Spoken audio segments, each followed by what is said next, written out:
Learn English through Stories J7 PDF. Adapted and modified by Kulwant Singh Sandhu. Contents: Keepers of the Kala Chakra. Part 7, 28, 29, and 30. Keepers of the Kala Chakra by Ashwin Sanghai. Part 7, 28. Another one bites the dust, said Petrov.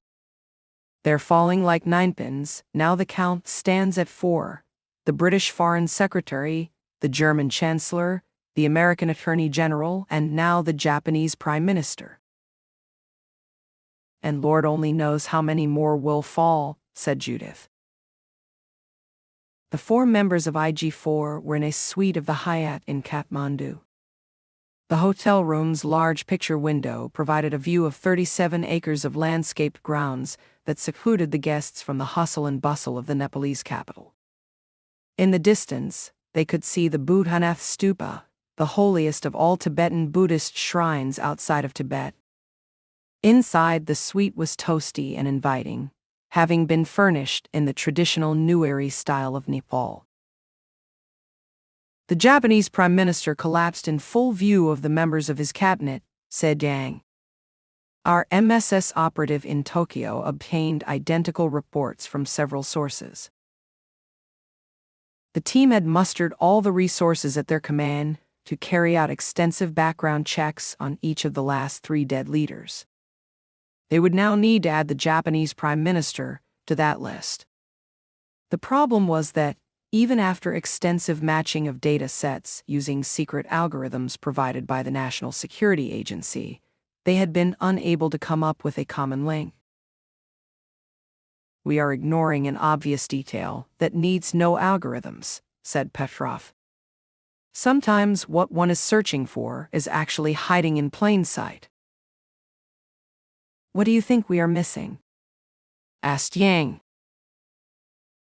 Apparently, the Japanese cabinet members were discussing financial aid to the Middle East, said Petrov. I guess there are enough people who would be angered by such a proposal. He lit a Bill Morcamel, ignoring the fact that they were seated in a non-smoking room. All 4 leaders who died were staunch liberals, continued Petrov. The British Foreign Secretary opposed the UK's exit from the European Union. He did not see the referendum results as a vote against immigration. Petrov took a long puff of his cigarette and allowed the nicotine to hit his lungs. The German Chancellor spearheaded a plan to absorb thousands of Muslim immigrants into Europe, continued Petrov.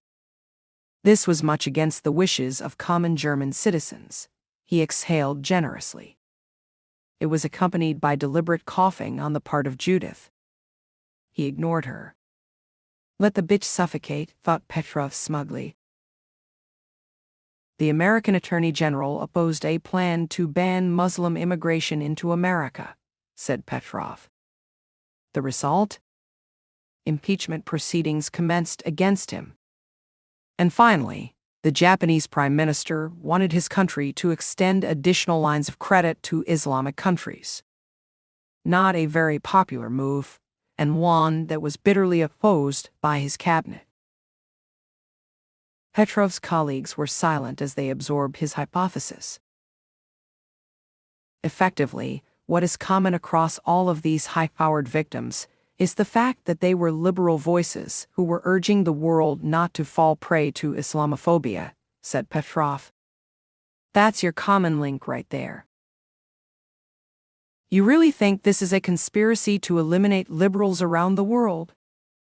Asked Yang. The Chinese man spoke very little but absorbed everything that was said. The MSS was the most powerful intelligence agency among the 4 represented at that table. Headquartered in Beijing, it was responsible for counterintelligence, foreign intelligence, and political security. Unlike the other 3 agencies, the MSS had the power to arrest or detain people at will within China. It seems obvious, replied Petrov. The world is changing rapidly. Just look around you. Political parties on the right and right of center are becoming stronger around the world. The liberals and the left are in decline. Eliminating their remaining leaders could finish them off entirely. Yang spoke. Even if one assumes that your hypothesis is correct, one must then answer the two most important questions. And those are? Asked Judith. First, who is behind these killings? Said Yang. And second, how does one bring on the death of a man without leaving any clue as to how he died? 29. Yang made his way back to his own room at the hotel. Being part of IG4 was a tightrope walk. On the one hand, his bosses in Beijing expected him to report to them almost everything that emerged in IG4 meetings. On the other hand, the mandate at IG4 was to maintain absolute secrecy. At times he found it difficult to understand where his true loyalties lay. Yang sat down at the desk tiredly and powered on his laptop. An encrypted memo from the MSS team that handled Xinjiang province awaited. China had been facing problems with a homegrown separatist movement of Muslim Uyghurs in that region. The memo indicated that some Uyghur rebels had made their way into Syria for training. His thoughts wandered back to the IG4 meeting. The threat of Islamist radicalization was real, even for China. Chiang had been born in Tianjin, located on northern coastal China, his birth coinciding with the Cultural Revolution kicked off by Mao Zedong. Tianjin was one of the 5 national central cities of the country, and the influence of the Communist Party was all-pervasive there. Zhang's father was a member of the People's Liberation Army that violently and brutally suppressed the Red Guard groups that had been at the center of the revolution. Zhang's father had called in several favors to ensure that his son received the best possible education, and Zhang was eventually accepted into the Institute of International Relations in Beijing. The institute was actually the starting point for a career in espionage. Students from the IIR would eventually be sent to the Institute of Cadre Management in Suzhou for tactical studies and training before being absorbed into the MSS. Headquartered in Beijing, the MSS had begun as a central-level ministry with a few departments that resembled the KGB's political police, but had morphed into an organization that was responsible for overseas intelligence, counterintelligence, and political security. Known locally as Guojia Anquan-bu or GAB, the MSS was made up of multiple bureaux, and Zhang had spent many years in each of them. Some of the functions that Zhang had handled included wiretapping, stealth photography, internet monitoring, and propaganda.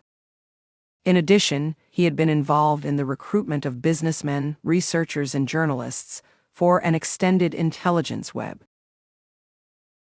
For over 2 years, he had handled the Taiwan, Hong Kong, and Macau desks. Then he had run counterinsurgency operations against the Falun Gong, the Uyghurs, and Tibetan activists. He had also helped establish a group of young ladies to honey trap agents of MI6 and the CIA, besides cultivating think tanks, such as the China Institute of Contemporary International Relations, that provided the perfect cover for espionage activities. Zhang was nothing if not experienced. Zhang understood that Chinese foreign policy would always be based on the philosophy of Sun Tzu. There could only be one hegemon in the world at any given time. And that would have to be China. 30. The interview took place in the business center of the Imperial Hotel in Delhi. Vijay looked around to identify other potential candidates, but he seemed to be the only one waiting in the lounge. He had tried to improve his appearance by putting on a fresh shirt, but it hadn't made much of a difference. A few minutes later, an exceptionally tall, white-haired German emerged from a private office. "Ma Vijay Sundaram, I presume?" he asked in thick, German-accented English, as he held out his right hand. My name is Dr. Klaus Schmidt. There was no smile, just a fixed, somber expression on the German's face. He has all the warmth of a prison warden, thought Vijay to himself as he followed Schmidt into the office. What do you know about my Legion labs? Schmidt asked abruptly, staring at Vijay through thick glasses. His eyes were cold, hard, and expressionless. Not the slightest facial hair could be discerned on his pale, unblemished skin. His nails were perfectly manicured. This was a terrifyingly neat man. The exact opposite of Vijay. Very little, I'll admit, replied Vijay truthfully. I dug up a little information after receiving your interview letter, and here's what I do know. You are a leading pure science outfit. Yours is an unlisted company, and your main research facility is located in Uttarakhand, a state that is a few hours away from Delhi. You seem to be building a bank of patents that could be immensely valuable one day, but you are probably the most secretive company on Earth. It's next to impossible to find out anything about you. We like to keep it that way, said Schmidt, without any change in his expression. It enables us to get on with our path-breaking work without distractions. I understand, said Vijay, although he didn't. Good, remarked Schmidt. Vijay had no idea if the German was referring to his answer or to his own company. Do you know why we are interested in you? I imagine that it would be related to the thesis that I wrote at IIT, answered Vijay. Yes, replied Schmidt. Quantum behavior beyond the quantum. Interesting premise. Please quickly summarize the key points for me. Vijay took a deep breath. For years, we have believed that when we are dealing with large objects we can simply follow classical mechanics because the whole system will be governed by classical laws. It has also been assumed that when we are dealing with infinitesimally small objects, the only way to understand the system is through quantum mechanics, because Newtonian laws fail at the quantum level. But what if some parts of quantum theory can be applied to larger objects such as planets? That was the thrust of my thesis. And that's precisely why we want you, said Schmidt.